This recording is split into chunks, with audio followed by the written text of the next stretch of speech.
Stop the clock. The words didn't come from the head of the table or the army of attorneys lining the glass walls. They came from the back of the room, from a woman no one had noticed 10 minutes earlier. At 9:57 a.m., sunlight poured through the 42nd floor windows of Whitmore Global's Manhattan headquarters, turning the long walnut conference table into a strip of blinding gold. Richard Whitmore stood at its center, 6'3" in a tailored navy suit, silver hair sharp under recessed lights, one hand resting on a digital tablet that would transfer controlling interest of his company in less than 3 minutes. The deal had been framed as a rescue, a strategic partnership to stabilize stock that had dipped 4% last quarter. Reporters were already downstairs. Analysts were waiting for the 10 a.m. press release. In the hallway outside, assistants whispered into Bluetooth headsets, heels clicking against Italian marble. Inside, no one breathed too loudly. Richard prided himself on reading numbers better than people. Feelings don't run companies. Numbers do, he had told Forbes the year before. Now the numbers on the screen glowed steady and harmless. Percentages, projections, clauses stacked in neat legal rows. At the far end of the room, Angela Brooks pushed a gray mop bucket past the doorway, head slightly lowered, ID badge clipped to a Navy maintenance uniform. She was scheduled to clean the executive corridor before the media arrived. 32 years old, 5'7", quiet as the hum of the air conditioning, she moved with practiced efficiency, replacing trash liners, wiping fingerprints from glass that cost more per square foot than her yearly rent in Queens. No one had asked her name in the 5 months she'd worked nights and early mornings in this building. To them, she was simply maintenance. But as she passed the open door, a single printed draft lay half-slid from a leather folder near the edge of the table, a red line marking a section header, transfer of contingent voting rights. The phrase tugged at her memory like a loose thread. Angela had once completed 2 years toward an accounting degree before family medical bills pulled her out of school. Numbers had never stopped making sense to her. She slowed. Inside, Richard lifted the stylus. At exactly 10, one board member murmured. Angela stepped just inside the threshold, heart pounding but voice steady. "Sir," she said the word, echoing sharper than she expected. 20 eyes turned. Security near the wall shifted their weight. Richard glanced up, mildly annoyed, as if a draft had interrupted his concentration. Angela swallowed and took one more step forward, mop handle resting against her shoulder like an afterthought. Section 8C, she said, pointing toward the marked draft. If quarterly profits drop 3%, they assume majority voting control. Silence landed heavy. The digital clock on the wall ticked to 9:58. Richard's jaw tightened, irritation flashing first. "That's impossible," someone at the table said. But the room had already changed. Angela didn't move, didn't apologize. She simply stood there beneath the cold white lights, a black janitor in a room built for power, watching the billionaire scroll back through the contract he was seconds away from signing. No one moved to leave the room. The air felt altered, as if the temperature had dropped a few degrees, even though the climate control remained steady at 72. Richard Whitmore stood at the head of the table, one hand resting flat against the polished wood, the other still near the tablet that could have ended his authority minutes earlier. "Who approved the final language?" he asked again, slower this time, each word measured. Across from him, Daniel Mercer, the senior partner from the acquiring firm, adjusted his cuff links and forced a polite smile. "It is a standard protective measure," he said. "Our investors require stability." Richard's eyes did not leave him. "Stability does not require majority control," he replied. The words were calm, but the shift in tone was unmistakable. Around the table, executives who had entered the meeting confident now avoided eye contact, scrolling through printed copies, whispering under their breath as they searched for justification that no longer sounded convincing. At the back of the room, Angela Brooks remained near the doorway, aware that she was still holding a mop in a boardroom where decisions moved markets. She could feel her pulse in her fingertips, yet her posture stayed upright, shoulders steady. She had not intended to challenge anyone that morning. She had intended to finish the East Corridor before the press arrived. But once she recognized the clause, she could not ignore it. Numbers did not care about titles. They revealed what they were designed to reveal. Richard turned slightly toward her. "How did you see it?" he asked. The question was not hostile. It was direct. Angela swallowed once before answering. The trigger percentage is small, she said. 3% in this market is normal fluctuation. If that happens, control transfers automatically. It is written as temporary oversight, but the wording removes the return condition. There is no clear path to regain authority. A few heads lifted at that. One of Richard's internal attorneys flipped quickly to the subsection she referenced and read it twice, then a third time. His expression tightened. She is correct, he said quietly. Daniel Mercer's smile faded. This is being exaggerated, he insisted. The market outlook is strong. Richard straightened fully now, every inch of his height asserting itself without raised volume. Strong markets still move, he said. And I do not sign agreements that assume my failure as their strategy. The clock on the wall read 10:07 a.m. Reporters downstairs were likely refreshing their phones, waiting for a press release that would not arrive on schedule. Richard looked at his chief of staff. Inform communications that the announcement is postponed pending review. He then turned back to Daniel Mercer. We will reconvene after independent counsel reviews every revision added in the last 48 hours. The meeting dissolved not with chaos, but with controlled retreat. Chairs slid back. Papers gathered. Partners avoided lingering eye contact. When the room finally thinned, only Richard and Angela remained, separated by 20 feet of polished floor and a lifetime of different expectations. He studied her as if recalculating an equation. You said your name is? He asked. Angela Brooks, she replied. The mop handle rested lightly in her hands, but there was nothing small about the moment. For the first time that morning, Richard Whitmore looked at the person who had spoken, not past her, and the balance of power in the room felt permanently altered. The boardroom felt larger once it was nearly empty, the city skyline stretching beyond the glass like a silent witness. Richard Whitmore walked slowly to the window, hands clasped behind his back, watching traffic inch along 5th Avenue 42 floors below. The delay he had ordered would ripple through markets within minutes. Analysts would speculate. Competitors would circle. Yet the greater shock had already happened inside that room. He turned back toward Angela Brooks, who still stood near the doorway, as if unsure whether she was permitted to occupy the space she had just changed. You said you studied accounting. He began, his voice no longer edged with impatience, but sharpened with curiosity. Angela nodded once. 2 years at Borough of Manhattan Community College, she replied. I left when my mother's medical bills increased. I needed full-time work. Richard studied her more closely now, noticing the calm in her expression, the steadiness that had not wavered under scrutiny. Why maintenance? He asked. She offered a small, honest shrug. It was hiring. It paid enough to cover rent and insurance. And it did not ask too many questions about gaps in a resume. The words were simple, but they carried weight. Richard walked back toward the table and picked up the printed draft she had noticed earlier. He held it between his fingers, looking at the red line marking the clause. Most executives in this building did not catch it, he said. You did. Angela lowered her gaze briefly, not out of submission, but reflection. Numbers tell the truth when you let them, she answered. Sometimes people just stop looking. A faint sound of phones vibrating echoed from the hallway as assistants began responding to the postponed announcement. The company's public image would take a temporary hit, but Richard understood something more critical had been preserved. He placed the draft back on the table and faced her fully. How long have you worked here? He asked. 5 months, she said. Mostly early mornings. Before meetings start. Richard considered that. 5 months of walking corridors executives rushed through.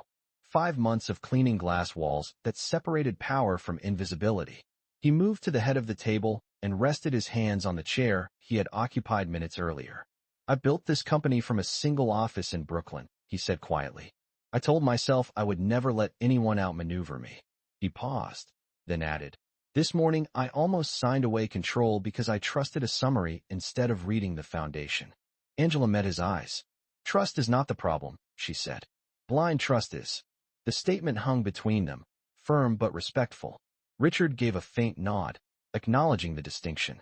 Outside, the city moved without awareness of the decision that had just shifted inside this room. After a long moment, he gestured toward a chair near the table. Sit, he said. It was not a command of hierarchy. It was an invitation. To remain. Angela hesitated only a second before setting the mop gently against the wall and stepping forward. The sound of her shoes against the polished floor echoed softly, each step marking a transition neither of them had anticipated at 9:57 a.m., when she had simply been another employee moving unnoticed through the building. Angela lowered herself into the chair slowly, aware that the simple act of sitting at that table felt heavier than the mop she had carried for months. The leather was smooth beneath her hands, the scent of polished wood and expensive cologne lingering in the air. Richard Whitmore remained standing for a moment, studying her as though recalibrating an internal compass. Outside the glass walls, assistants moved briskly, whispers traveling faster than any official memo. Within minutes, word would spread that the signing had been halted. Some would call it caution, others would call it weakness. Richard called it necessary. He walked back to the tablet and turned it toward her. "Show me," he said. There was no sarcasm in his voice now, only focus. Angela leaned forward, careful, respectful, but certain. She scrolled to the clause again and pointed to the phrasing that disguised permanence as protection. "Right here," she explained. "It says oversight converts if performance declines, but it never defines a path for reversal. There is no sunset condition. Once it transfers, it stays." Richard listened without interrupting. For years he had been the loudest authority in every negotiation. Now he allowed silence to do its work. "You caught that in a glance?" he asked. Angela gave a small shake of her head. "I noticed the heading first.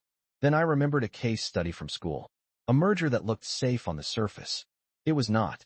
Richard exhaled slowly, absorbing the implications. "Most people in this building assume control is obvious," he said. "You saw what was hidden." Angela folded her hands lightly in her lap. "Sometimes the hidden part is the most important," she replied. A faint knock interrupted them. His chief of staff stepped inside, expression tense. "The partners are requesting clarification," she said.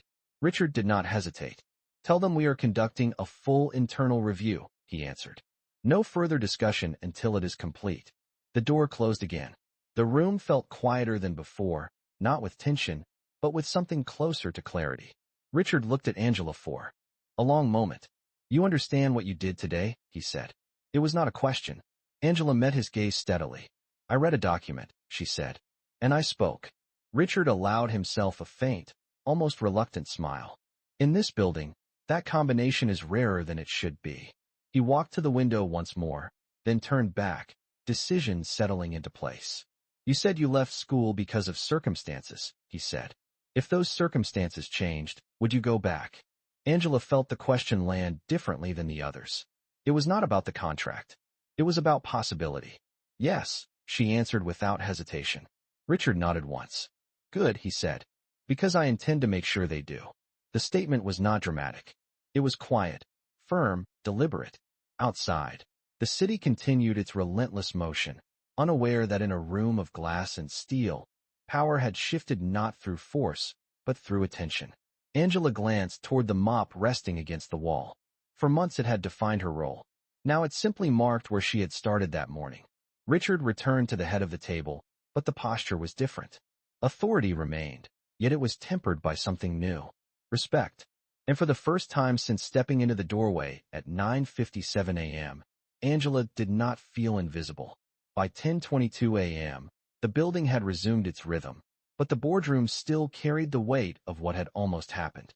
Sunlight shifted slightly across the polished table, stretching shadows longer across the floor Angela had cleaned less than an hour earlier. Richard Whitmore stood near the window again, hands in his pockets now, not in dominance, but in thought. The press statement had been revised. The partners had retreated to their own legal teams. Markets had reacted with a brief tremor and then steadied. Control had not changed hands. Not today. Angela remained seated at the table, posture straight, aware that the quiet between them was not awkward. It was reflective. For years, Richard had measured success in quarterly growth, expansion charts, acquisition numbers rising like skyscrapers on a graph. He had trusted summaries, delegated details, relied on the assurance of experts who spoke confidently. This morning, a woman who cleaned the floors had reminded him that authority without attention was fragile. "You said you left school because of circumstances," he repeated, more to himself than to her. Angela nodded. "My mother needed care," she said. "I could not afford both tuition and medical insurance." Something had to pause. Her voice did not carry resentment. It carried memory. Richard walked back to the table and rested his fingertips on the leather folder that had nearly cost him his company. I built this business believing merit always finds its place, he said quietly. Today I realized it sometimes stands outside the door holding a mop. Angela allowed herself the smallest smile, not triumphant, just human. The clock on the wall read 10:27 a.m. In less than 30 minutes, employees would fill the hallways for mid-morning meetings, unaware of how close the structure above them had come to shifting permanently. Richard pulled out a chair and sat across from her, equal distance between them and the head of the table. Effective immediately, he said, voice steady. I want you assisting our internal audit team. Temporary, while we review this contract. I want your eyes on every clause. Angela blinked once, absorbing the words. Sir, I am not finished with my degree, she said. You finished enough to see what others missed, he replied. The rest we can address. The offer was not charity. It was correction. Angela glanced toward the glass wall, where her reflection appeared faint against the skyline. She had entered that room invisible. Now she was being asked to remain. If I accept, she said carefully, I want to earn it. Richard met her gaze without hesitation. That is the only way it will work. Outside, a cloud drifted across the sun, dimming the light for a moment before it returned brighter than before. The boardroom felt different now, not because of power shifting hands, but because perception had shifted first. Angela stood slowly, not to leave, but to step into a space she had already proven she understood. The mop remained leaning against the wall, a quiet reminder of where the morning began. Richard followed her movement with a nod of acknowledgement. In a building defined by glass and steel, strength had revealed itself not in dominance, but in clarity, and the lesson lingered in the air long after the crisis had passed. By late morning, the glass walls no longer felt like barriers, but windows into something newly possible. Word had spread quietly through executive corridors that the signing had been stopped because of a clause no one else had caught. Some employees speculated it was outside counsel. Others assumed a last-minute negotiation tactic. Very few knew the truth. In a smaller conference room adjacent to the main boardroom, stacks of printed contracts were laid out across a 12-foot table, pages clipped, highlighted, flagged for review. Richard Whitmore stood at the head once more, though his posture had changed. He was not presiding. He was participating.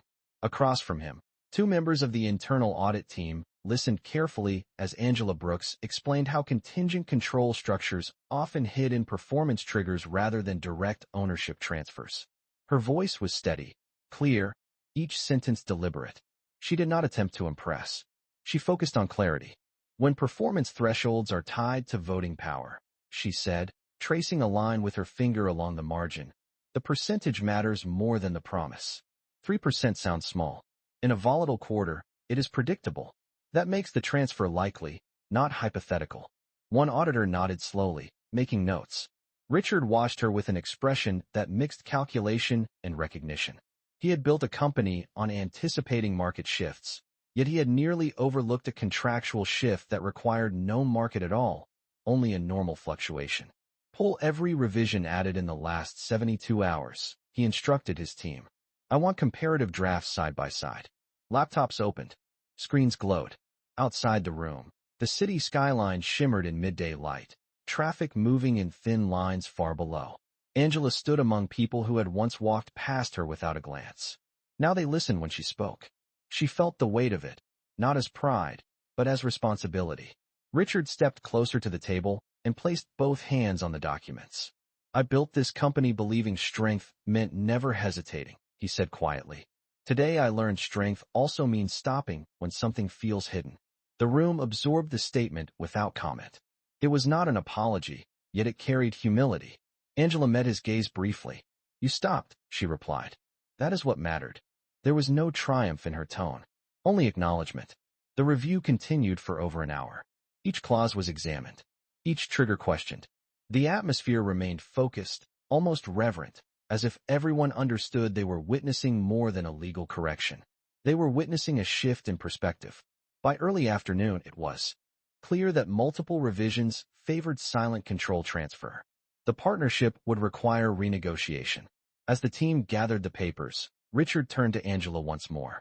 You said you want to earn your place, he said. You started earning it at 9:57 this morning. Angela glanced toward the glass wall, where her reflection stood framed against steel and sky. The building had not changed. The city had not changed. But inside these walls, perception had.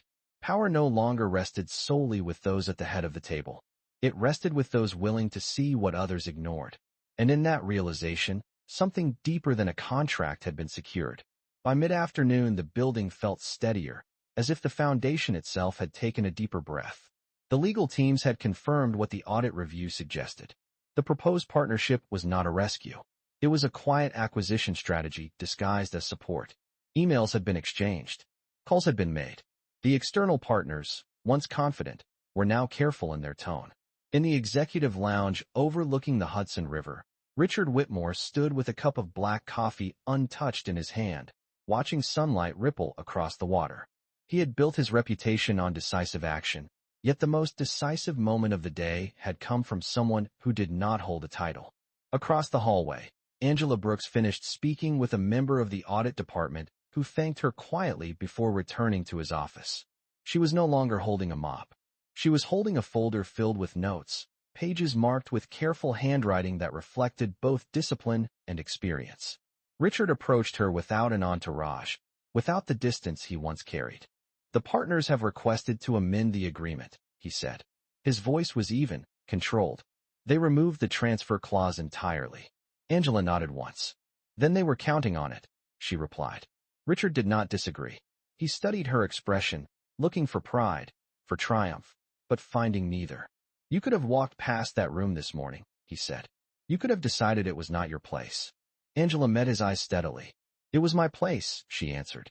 I work here. What happens to this company affects everyone inside it. The simplicity of the statement settled into him. For years he had spoken about leadership in shareholder meetings and interviews. Yet leadership had shown itself. In the quiet act of speaking when silence would have been easier. Richard extended his hand, not as an employer to an employee, but as one professional acknowledging another. Thank you, he said. The words were not ceremonial. They were sincere. Angela shook his hand firmly. I did what anyone paying attention would do, she replied. Not everyone pays attention, he said softly. The river outside reflected the late afternoon light, silver and calm. I want to make something clear, Richard continued. This is not a favor. Beginning tomorrow, you will join the audit review team officially. Tuition reimbursement will be arranged so you can complete your degree. You will earn the rest. Angela felt the weight of the offer, not as charity, but as recognition of ability. Then I will, she said simply. For a moment they stood without speaking, two people from entirely different starting points, now connected by a decision that had altered both of their paths. The crisis had passed. The company remained under his control, but something more lasting had shifted. Power had not been reinforced through dominance. It had been preserved through humility. And in the quiet space between them, that lesson felt more valuable than any contract they could sign. 3 months later, the sunlight hit the 42nd floor differently, softer against the glass as autumn settled over Manhattan. The crisis that once threatened control of the company had become a case study discussed quietly in leadership meetings, not as embarrassment, but as correction. In a conference room once defined by tension, a new nameplate now rested near the center of the table. Angela Brooks, Internal Audit Associate. It was not engraved in gold. It was simple brushed steel, understated but permanent. Angela adjusted a stack of reports in front of her, fingers steady, eyes focused on projected performance charts displayed across the wall monitor. She wore a navy blazer instead of a maintenance uniform, yet her posture remained the same as it had that morning months ago. Upright, attentive, grounded. Around the table, executives listened as she summarized a review of risk exposure tied to future partnership structures. Her voice was calm, deliberate, precise. She did not speak to impress. She spoke to clarify. At the far end of the table, Richard Whitmore listened without interruption. He had resumed his place at the head, but something about his presence had shifted. Authority no longer meant speaking first. It meant listening carefully before deciding. When Angela finished outlining her recommendations, the room remained quiet for a moment, not uncertain, but thoughtful. Richard nodded once. Implement the revisions, he said. There was no debate. not because of his command, but because the logic was clear. As the meeting adjourned, executives gathered their devices and stepped into the hallway, where afternoon light stretched long across the marble floors. Angela remained seated for a brief second longer, looking at the skyline beyond the glass. Traffic flowed in narrow streams below. The city moved relentlessly forward, unaware of individual stories unfolding high above it. Richard approached her after the others had left. "You completed your first semester back?" he said. It was not a question. "Yes," she replied, allowing a small smile. "2 courses this term. Accounting ethics and corporate governance." He gave a faint nod of approval. "Appropriate," he said quietly. For a moment, they stood side by side near the window, not divided by titles, but connected by a shared understanding forged in one critical morning. "You know," Richard added, watching sunlight reflect against the river in the distance, "I used to believe strength meant never being challenged." Angela looked out at the skyline as well. "Strength means being willing to see what you missed," she answered. He did not argue. He simply absorbed the truth in her words. On the far wall, the digital clock read 4:12 p.m., another ordinary hour in a building where extraordinary decisions were often made quietly. Angela gathered her reports and walked toward the door, heels clicking lightly against polished stone. Richard remained by the window for a moment longer, reflecting not on the near loss of control, but on the lesson that preserved it. In a company built on numbers, the most valuable calculation had not been financial. It had been human. And in the fading light of the afternoon, the silence that followed felt less like power held tightly and more like power understood.